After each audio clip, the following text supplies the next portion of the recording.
Hello students, इस lecture में हम flow of current through conductor and drift current देखने वाले हैं। ठीक है, इसके पहले लेक्चर में आपको इलेक्ट्रिक करंट के बारे में बताया था और I is equal to dq/dt that is instantaneous current that we have discuss.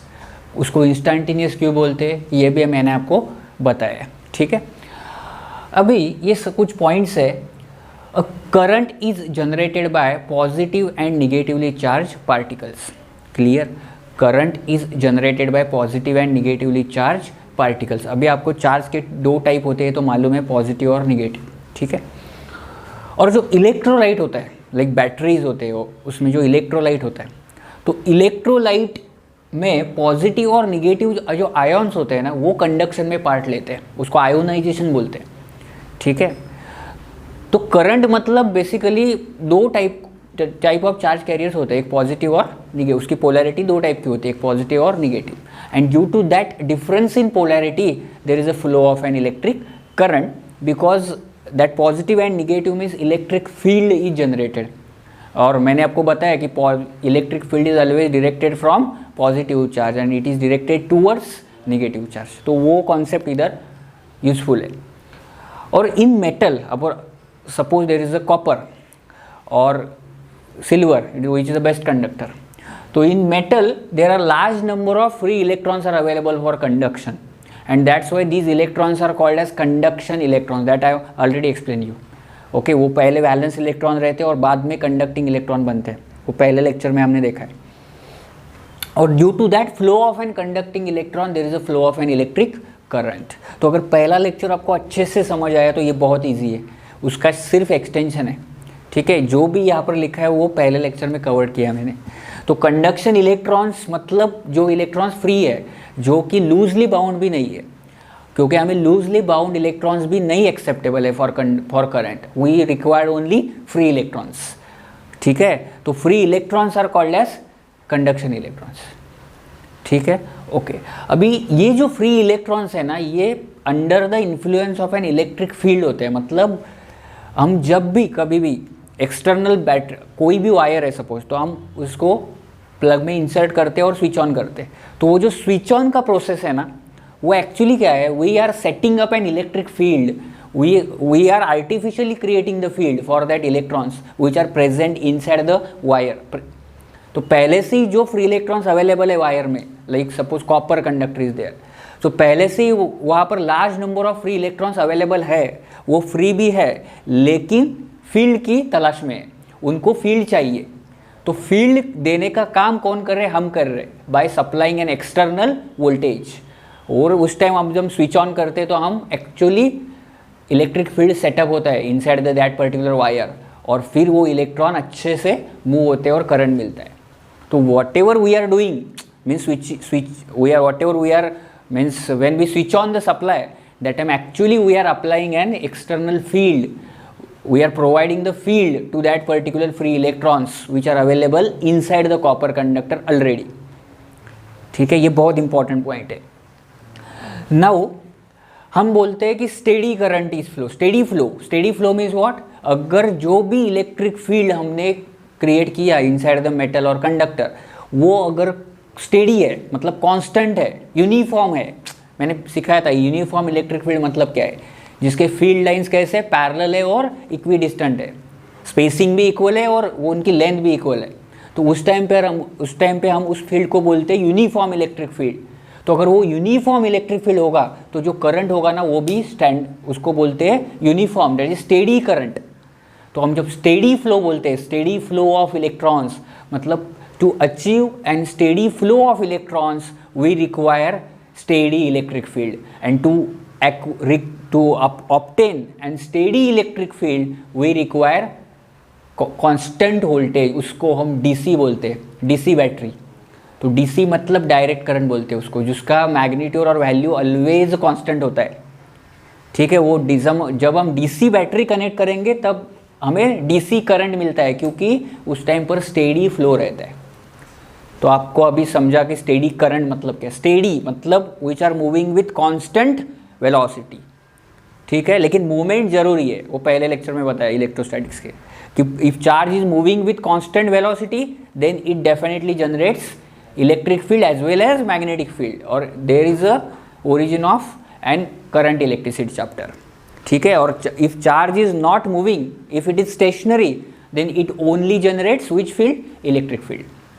ठीक है, ओके तो अभी ये स्टेडी जो इलेक्ट्रिक फील्ड्स है ना, ये steady electric fields are generated by cells and batteries, जो हम बैटरीज यूज करते हैं, ठीक है, और जो cells, group of cell is called as battery.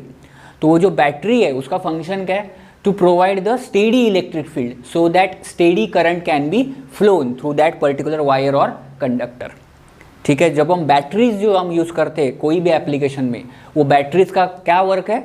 To provide an steady electric field, constant field, uniform field provide करना। उसकी वजह से जो करंट होगा वो भी यूनिफॉर्म होगा, तो हमें ऑलवेज कांस्टेंट वोल्टेज मिलेगा। वो फंक्शन है किसका? बैटरी एंड सेल्स का। ठीक है, तो मैंने लास्ट पॉइंट लिखा है कि cells and batteries will provide electromotive force.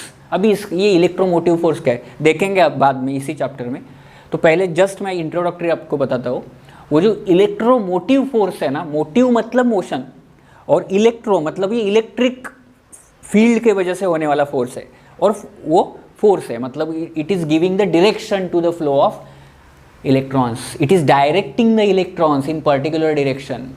ठीक है, वो एक पर्टिकुलर डायरेक्शन दे रहे हैं, उसी डायरेक्शन में वो इलेक्ट्रॉन को जाना है, एक के पीछे एक, ना कि इधर उधर जाना है रैंडमली। वो जब रैंडमली इधर उधर घूमते हैं तो क्या होता है, हमने देखा है नेट मोशन कुछ नहीं मिलता और करंट भी जीरो होता है। तो हमें वो नहीं चाहिए, हमें डायरेक्टेड मोशन चाहिए, एक पर्टिकुलर डायरेक्शन में ही इलेक्ट्रॉन का मोशन चाहिए। तो इसके लिए हमें इलेक्ट्रोमोटिव फोर्स हम उसको बोलते हैं, उसको बोलते हैं ईएमएफ। तो हम बोलते हैं EMF of cell is 1.5 volt. Actually what is that? 1.5 volt means what? That 1.5 volt means, मैंने वो पोटेंशियल के टाइम आपको सिखाया था कि 1.5 joule work is done on the 1 coulomb of charge. In that case the EMF is 1.5 volt. ठीक है, तो ये सारे important flow of current through conductor के पॉइंट्स मैंने आपको बताए। अभी थोड़ी सी समरी में बताता हूँ। Positive and negative charge particle constitutes N electric current. Electrolyte में पॉजिटिव और निगेटिव आयन जो है वो करंट कंडक्शन में पार्ट लेते हैं, और अगर स्टेडी इलेक्ट्रिक फील्ड है तो करंट जो है वो भी स्टेडी रहेगा। और ये स्टेडी इलेक्ट्रिक फील्ड जनरेट करने का काम सेल्स और बैटरी से होता है, और बैटरी जो है उसका काम क्या है? To provide an electromotive force. ठीक, क्लियर? ओके, तो अभी डायरेक्शन ऑफ करंट हम देखते हैं। ये बहुत इंपॉर्टेंट है कि करंट की डायरेक्शन कैसी है, उसका रूल क्या है, और डायरेक्शन ऑफ इलेक्ट्रॉन कैसी है। करंट की direction always positive terminal to negative terminal है। Current always flows from positive terminal to negative terminal. Okay, it means water always flows from higher level to lower level. अगर 2 tank है तो water कहाँ से कहाँ तक जाएगा? जिस टैंक में लेवल ज़्यादा है उसी से सेकेंड टैंक में जाएगा, वहाँ लेवल कम है। कब तक जाएगा? जब तक दोनों टैंक में लेवल बराबर नहीं होता है। तो अभी ये जो एनालॉजी मैंने बताई इसको इधर अपन अप्लाई करते हैं। कैसे? देखो, अगर दोनों साइड में सेम वोल्टेज है तो करंट फ्लो होगा? नहीं होगा। तो करंट फ्लो होने के लिए दो जो पॉइंट्स है उसके पोटेंशियल में डिफरेंस होना ज़रूरी है। अगर पोटेंशियल में डिफरेंस नहीं होता है तो करंट कभी भी फ्लो नहीं होता है। मतलब अभी देखो, इधर मैंने अभी डिफरेंस के बारे में बताया, तो अभी यहाँ पर तो प्रॉपरली मैंने पॉजिटिव और निगेटिव बताया। मतलब पॉजिटिव मतलब बेस्ट हाई, निगेटिव मतलब लो। तो definitely current will always flows from positive terminal to negative terminal. ये आपको हमेशा अभी याद रखना है, current always flows from positive terminal to negative terminal. ठीक है, और करंट अगर पॉजिटिव टर्मिनल से निगेटिव टर्मिनल की तरफ जा रहा है तो इलेक्ट्रॉन कहाँ जा रहा है? Electron always flows from negative terminal to positive terminal. ये बहुत इंपॉर्टेंट है। अभी ये कैसे? देखो, इलेक्ट्रॉन पर चार्ज कौन सा है? निगेटिव है। कितना है? -1.6। मैंने बताया -1.6 × 10⁻⁹ इतना चार्ज इलेक्ट्रॉन पर है। ठीक है, अभी इलेक्ट्रॉन अगर इलेक्ट्रिक फील्ड में होता है तो फोर्स कितना लगेगा उस पर? तो Q × E लगेगा। ये तो पहले मैंने बताया था, इलेक्ट्रिक फील्ड के टाइम फोर्स कितना लगेगा? Q × E लगेगा। अभी ये Q है ना, ये क्या है? स्पेसिफिक एनी चार्ज है। अभी स्पेसिफिकली इलेक्ट्रॉन पर कितना चार्ज होता है? -ही होता है। तो यहाँ पर अगर मैं -ही लिखता हूँ तो ये आंसर जो फोर्स का है निगेटिव। अभी ये क्या सिग्निफिकेंस दे रहा है? माइनस साइन, मतलब मैंने कल ही बताया था, जब माइनस साइन आता है तो कोई ना कोई डायरेक्शन अपोजिट है। तो अभी जो फील्ड है वो लेफ्ट टू राइट होगा, तो फोर्स डेफिनेटली लेफ्ट की तरफ है, और field and force both are opposite to each other, ठीक है। तो फील्ड हम ऐसे अप्लाई कर रहे हैं और फोर्स इलेक्ट्रॉन पर ऐसे लग रहा है, मतलब करंट तो ऐसे फ्लो होगा, क्योंकि current always flows from positive to negative, लेकिन इलेक्ट्रॉन कैसे फ्लो होगा, it is flows from right to left, मतलब इलेक्ट्रॉन लेफ्ट की तरफ पुल किया जाएगा। तो करंट कहाँ तक कहा जाएगा, लेफ्ट टू राइट, मतलब करंट फ्लो की जो डायरेक्शन है ना वो ऑलवेज इलेक्ट्रॉन फ्लो की डायरेक्शन के अपोजिट होती है, ठीक है। तो current always flows from positive terminal to negative terminal, और electron always flows from negative terminal to positive terminal. ये दो इंपॉर्टेंट पॉइंट्स है, ये आपको याद रखने, ठीक है। क्यों, क्योंकि मैंने ये बताया आपको, फोर्स लगता है वो अपोजिट डायरेक्शन में लगता है और फील्ड अपोजिट में, तो फोर्स लगता है मतलब इलेक्ट्रॉन को उसी तरफ जाना होगा जिस तरफ फोर्स लगेगा, तो डेफिनेटली करंट के अपोजिट साइड में इलेक्ट्रॉन जाता है, ठीक है, ओके। लेकिन करंट फ्लो होता है, मतलब एक्चुअली कौन, who is responsible for the flow of electric current, electrons. Electron के मूवमेंट के बिना करंट पॉसिबल ही नहीं है कंडक्टर में, ठीक है, ओके।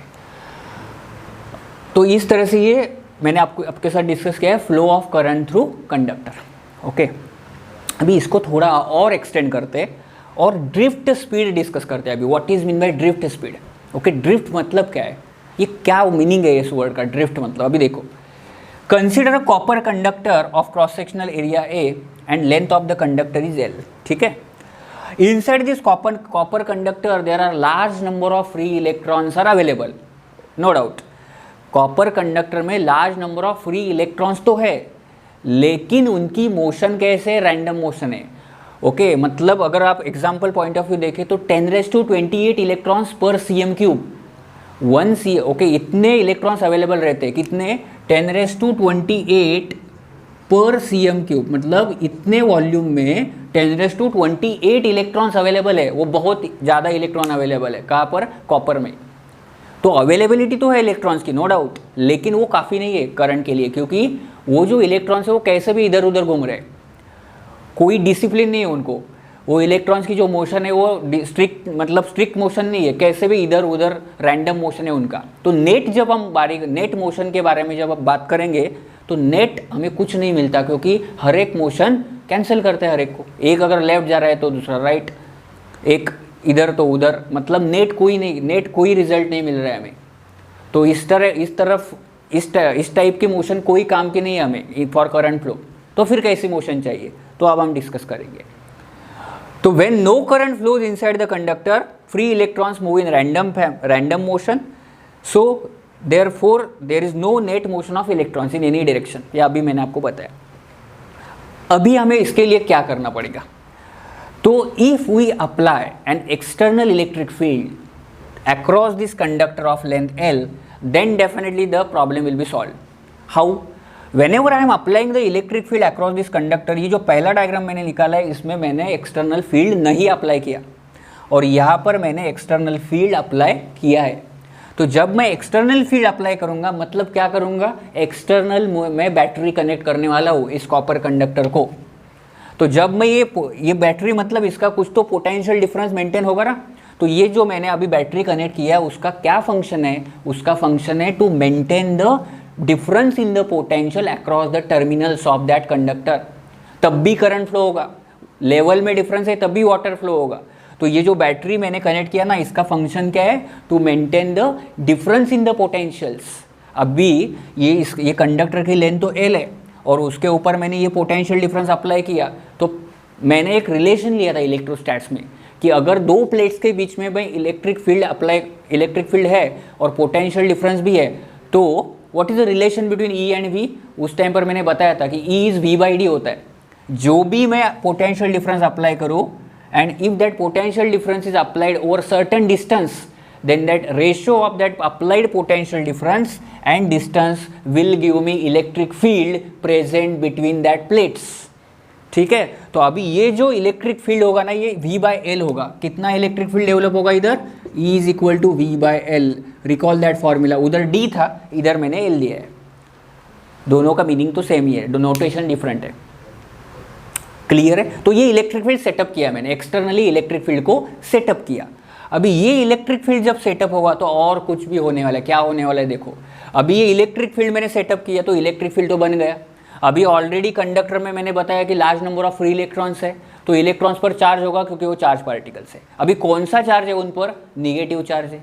तो डेफिनेटली जब कोई भी चार्ज पार्टिकल अगर इलेक्ट्रिक फील्ड में रखा जाए तो डेफिनेटली वो फोर्स एक्सपीरियंस करता है। तो कितना फोर्स करता है? तो ये मैंने बताया था, that is F is equal to charge into electric field. अभी मैंने स्पेसिफिकली यार E लिखा है क्योंकि ये इलेक्ट्रॉन से, तो अभी इलेक्ट्रॉन पर चार्ज तो निगेटिव है, मतलब ये फोर्स है, ये जो आंसर है निगेटिव आने वाला है। अभी इसका मीनिंग अभी मैंने बताया कि अगर ये निगेटिव आ रहा है मतलब इलेक्ट्रिक फील्ड तो ऐसे सेटअप हो रहा है from left to right. In this diagram electric field is setup from left to right, लेकिन जो फोर्स है ना वो लेफ्ट साइड पर है। मतलब अभी क्या हो गया कि इलेक्ट्रॉन को कुछ तो ऐसा फील आएगा कि कोई फोर्स उस पर लग रहा है। पहले कैसे भी घूम रहा था ना इलेक्ट्रॉन, तो अभी उसको फोर्स आ जाएगा। तो अभी इलेक्ट्रॉन तो ऑलरेडी मोशन में है लेकिन रैंडम मोशन में, तो अपनी जो खुद की मोशन है वो इजीली चेंज नहीं करेगा इलेक्ट्रॉन। ओके, तो हल्के से चेंज की जाएगी इलेक्ट्रॉन की जो पोजीशन है वो हल्के से चेंज हो जाएगी। ठीक है, तो ये जो चेंज होगा ना इसको ड्रिफ्टिंग ऑफ इलेक्ट्रॉन्स बोलते हैं। मतलब electrons try to align itself in a one particular direction and it happens for all electrons. So that's why this motion is called as directed motion, because जो भी all सब electron थे वो कैसे भी इधर उधर भटक रहे थे वो अभी एक ही साइड में जाने की कोशिश करेंगे, और इसको बोलते हैं ड्रिफ्ट। तो drift phenomena occurs in conductor when you apply an external electric field over the particular length of conductor, that time only drift phenomena occurs। ठीक है, और once drift occurs, एक बार ड्रिफ्ट हो गया तो अभी इलेक्ट्रॉन जब जाते हैं तो आप बहुत सारे इलेक्ट्रॉन्स है ना, 10⁻28 इलेक्ट्रॉन्स है, तो अभी जाते वक्त इलेक्ट्रॉन आपस में उसमें कोलिजन होता है, टक्कर मारते। तो अगर उनके आपस में कोलिजन होता है तो क्या होता है, पहले तो उनकी थोड़ी वेलोसिटी ज़्यादा रहती है। अगर आपने अकेला सिंगल इलेक्ट्रॉन लिया ना तो उसकी जो वेलोसिटी रहेगी वो 10⁻6 मीटर पर सेकंड रहेगी सिंगल इलेक्ट्रॉन की। लेकिन ऐसे 10⁻28 इलेक्ट्रॉन्स है ना, तो वो आपस में जब उनमें कोलिजन होता है तो फाइनली ऐसा लगता है कि जो ऑल इलेक्ट्रॉन्स है वो सब यूनिफॉर्म स्पीड से जा रहे हैं। ठीक है, तो उस टाइम पर टोटल अगर आपने कॉपर लिया तो कॉपर कंडक्टर लिया तो उसका ड्रिफ्ट स्पीड होता है 10⁻⁻4 मीटर पर सेकंड। ठीक है, तो अभी इलेक्ट्रॉन ने कांस्टेंट स्पीड से जाना शुरू कर दिया। अभी कांस्टेंट स्पीड से जाना शुरू कर दिया तो वो कौन सा करंट देगा? स्टेडी करंट देगा। ठीक है, तो ऐसे स्टेडी करंट क्रिएट किए जाते हैं अप्लाइंग द एक्सटर्नल बैटरी और सेल्स। क्लियर? तो इसको बोलते हैं ड्रिफ्टिंग ऑफ इलेक्ट्रॉन्स। और ड्रिफ्टिंग ऑफ इलेक्ट्रॉन्स में जो स्पीड से इलेक्ट्रॉन जाता है उस स्पीड को बोलते हैं ड्रिफ्ट स्पीड। अभी हम इसका डेरिवेशन भी लेने वाले, एक्चुअली उसका फॉर्मूला क्या होता है, लेकिन अभी आपको एक कॉन्सेप्ट बताया मैंने कि ड्रिफ्ट मतलब क्या होता है। ठीक है, ओके। तो these electrons inside the rod tend to drift in particular direction and this direction is opposite to that of field. ये मैंने पहले ही आपको बताया, जिस डायरेक्शन में फील्ड है उसके अपोजिट साइड में इलेक्ट्रॉन को ड्रिफ्ट होना है। और under the influence of electric field electrons moves with certain constant speed which is called as drift speed and which is denoted by v suffix d, v for velocity and d for drift. तो ये है drift speed. देखो ये electric field इस तरफ है तो drift speed right होगा, अगर इलेक्ट्रिक फील्ड राइट हो तो ड्रिफ्ट स्पीड लेफ्ट होगा, लेफ्ट साइड होगा। ठीक है, तो इस तरह से मैंने आपको ड्रिफ्ट के बारे में बता दिया, actually what is mean by drift और what is mean by drift speed. और ये एक्चुअली ड्रिफ्ट फिनोमेना किसकी वजह से होता है? एक्सटर्नल इलेक्ट्रिक फील्ड के वजह से ड्रिफ्ट स्पीड फिनोमेना होता है।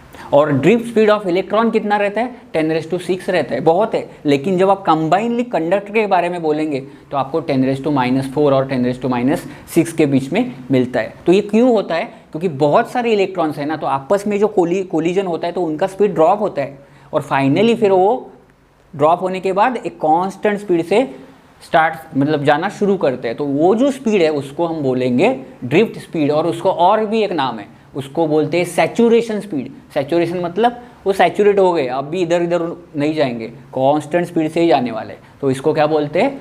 Saturation speed.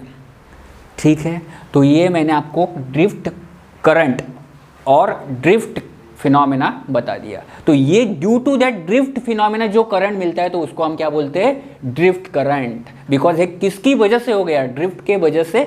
Now electrons move in directed motion and due to which the current generated is called as drift current. ठीक है, तो अभी हम ड्रिफ्ट करंट का डेरिवेशन देखेंगे।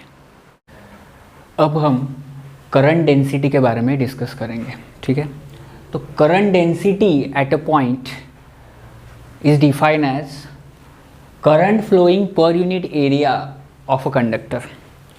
अभी देखो ये सब जो है ना करंट डेंसिटी कॉन्सेप्ट है, एरिया पे ज़्यादा फोकस है। बिकॉज अभी देखो मैं दो कंडक्टर ड्रॉ करता हूँ, ये पहला कंडक्टर है, ओके, और ये दूसरा कंडक्टर है। अभी इस कंडक्टर से जाने वाला करंट I है, इससे भी जाने वाला करंट I है, तो करंट डेंसिटी किधर ज़्यादा है किधर कम है, it depends on area of cross section. So definitely ये जो एरिया ऑफ क्रॉस सेक्शन है ज़्यादा है as compare to this, so current density is less here and current density is more in this case. ठीक है, तो for constant current flow current density में भी डिफरेंट। इस दो कंडक्टर से जाने वाला करंट अगर सेम मैग्नीट्यूड का है तो भी करंट डेंसिटी डिफरेंट होगी, because it is dependent on the area of cross section. ठीक है, तो current density at point is defined as current flowing per unit area of conductor. At every point on the conductor current density is nothing but current upon cross sectional area of the conductor. तो अगर ये current per unit cross sectional area है तो इसका unit क्या होगा, ampere per metre square, because current का unit है एम्पियर और area means metre square, so it is ampere per metre square. It is a unit for current density and it is a vector quantity, okay, because it is related with area. Area vector concept मैंने बताया आपको, तो ये एक vector quantity है। ठीक है, तो ये सिर्फ आप याद रखिए कि करंट डेंसिटी मतलब करंट पर यूनिट एरिया। ओके, अभी हम वो करंट डेंसिटी का एक्सप्रेशन डिराइव करने वाले हैं using the concept of drift velocity that I have already discuss with you. अभी देखो सेम कंडक्टर मैंने लिया, कॉपर कंडक्टर है जिसका क्रॉस सेक्शनल एरिया A है और उसकी लेंथ L है। Inside that copper conductor there are large number of free electrons are available. ठीक है, अभी मैंने एक्सटर्नल पोटेंशियल डिफरेंस इसके अक्रॉस अप्लाई किया तो definitely electric field is set up across the length L of an conductor, because when I applied the voltage or potential difference across certain length, there is a definitely electric field is developed. And what is the intensity of that electric field? E is equal to V by L, because actually it is V by distance now, so it is V by L. So as the electric field is set up, now what happens? These electrons will experience a force which is opposite to that of electric field, and due to which they drifted and results into directed motion, which gives me what? Current, and that current is due to drift velocity that I already discussed with you. अभी देखो कि ये conductors का part है और मैंने आप उसके अक्रॉस में पोटेंशियल डिफरेंस तो अप्लाई किया।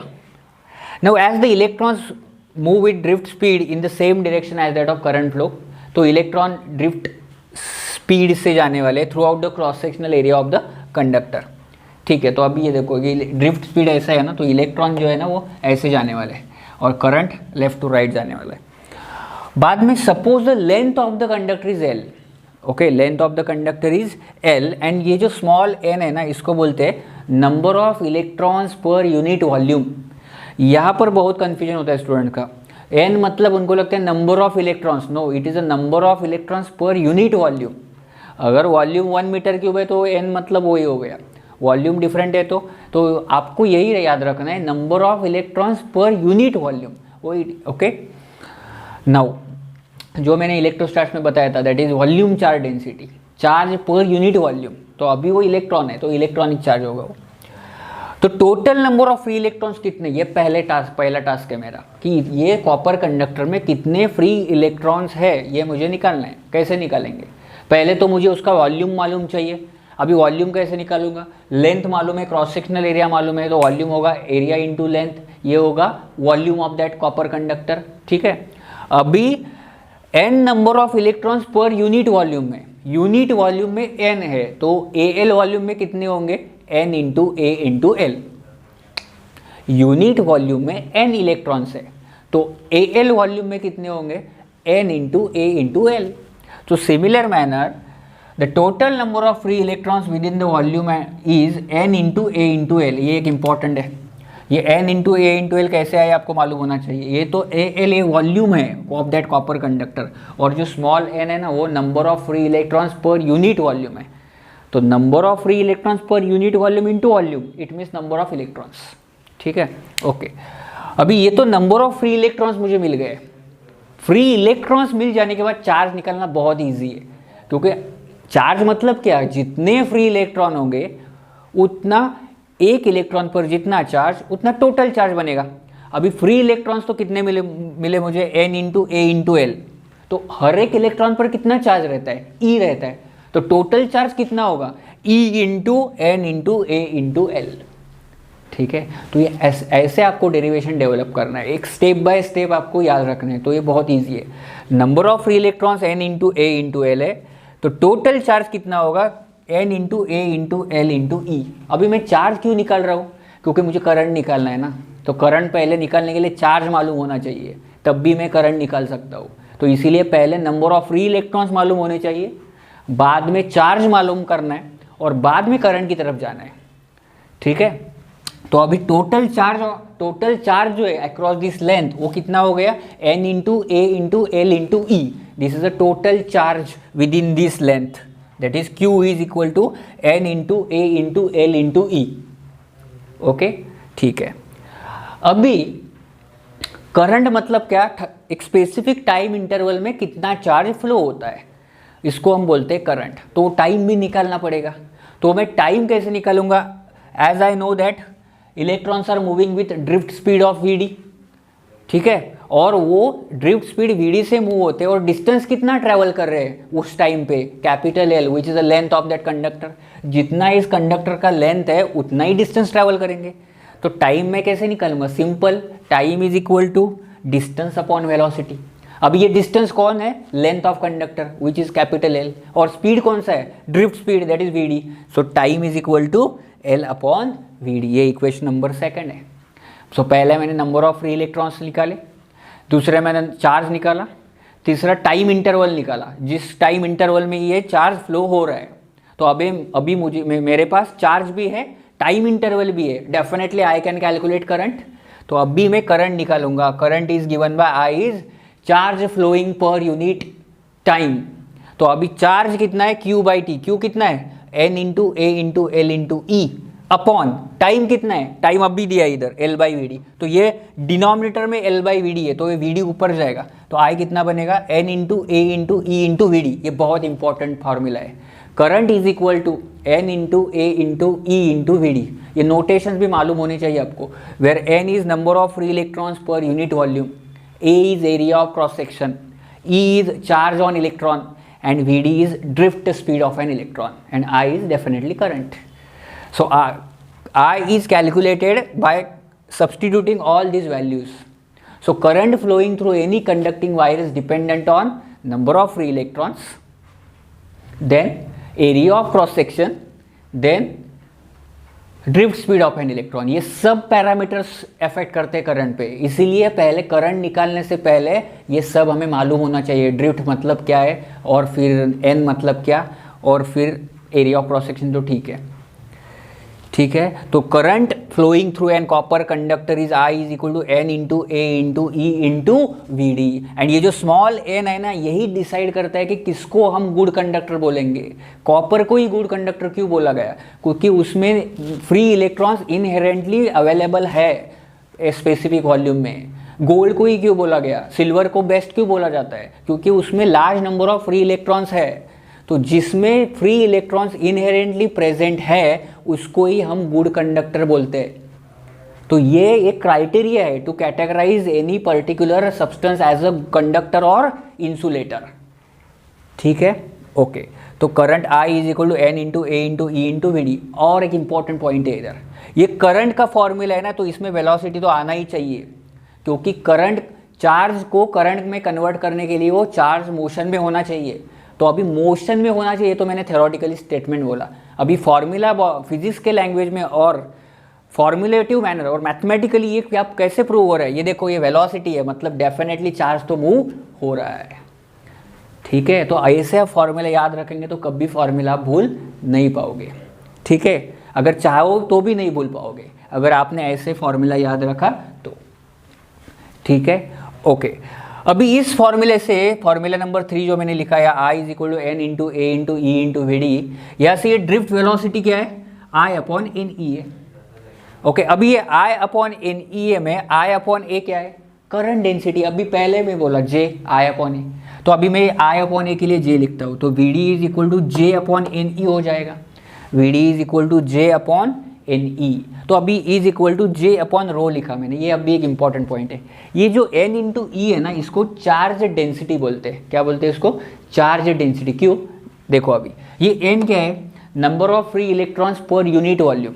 ठीक है, number of free electrons per unit volume. Okay, अभी एक नंबर है, मतलब 10⁻28 इलेक्ट्रॉन्स पर यूनिट वॉल्यूम, तो इधर 10⁻28 अपॉन वॉल्यूम मतलब मीटर क्यूब, और ये E मतलब क्या है, चार्ज ऑन इलेक्ट्रॉन है स्पेसिफिकली ना, that's why it is called as charge density.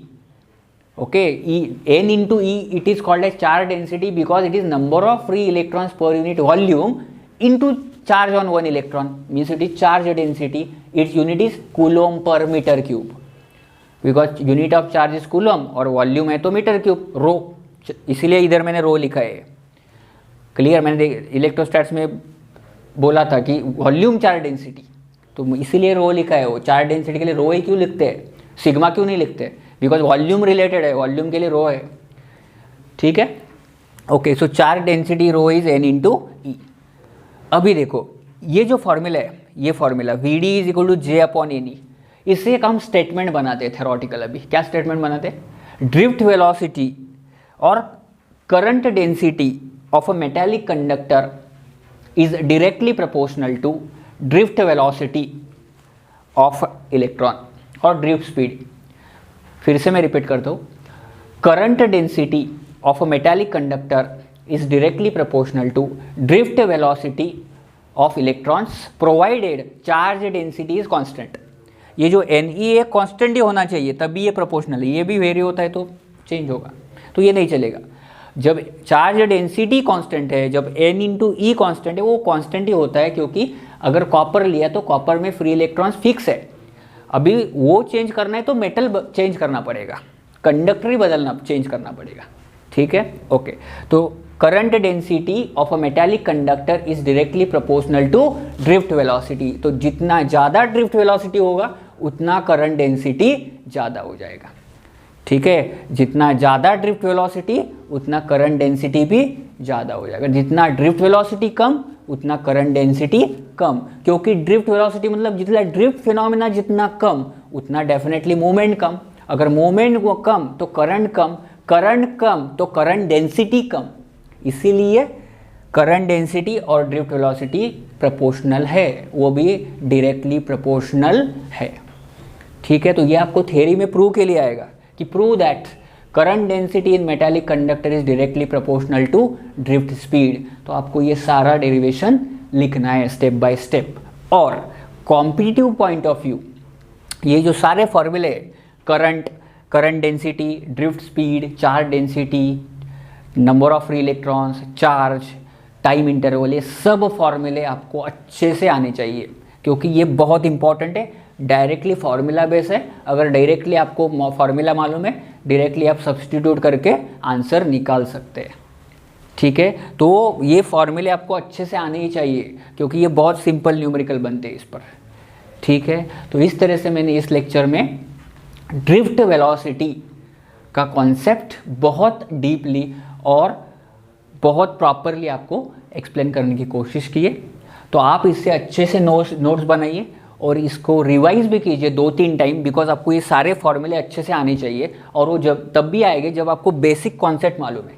अब ऐसे ही फॉर्मूले मतलब वो बाय हार्ट करेंगे तो कुछ नहीं समझने वाला।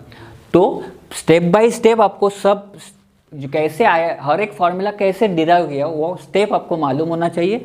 तो फिर भी अगर आपको एग्ज़ाम के टाइम फार्मूला पहले मालूम भी नहीं होगा तो भी आप उस टाइम डिराइव कर सकते हैं। ठीक है, थैंक यू।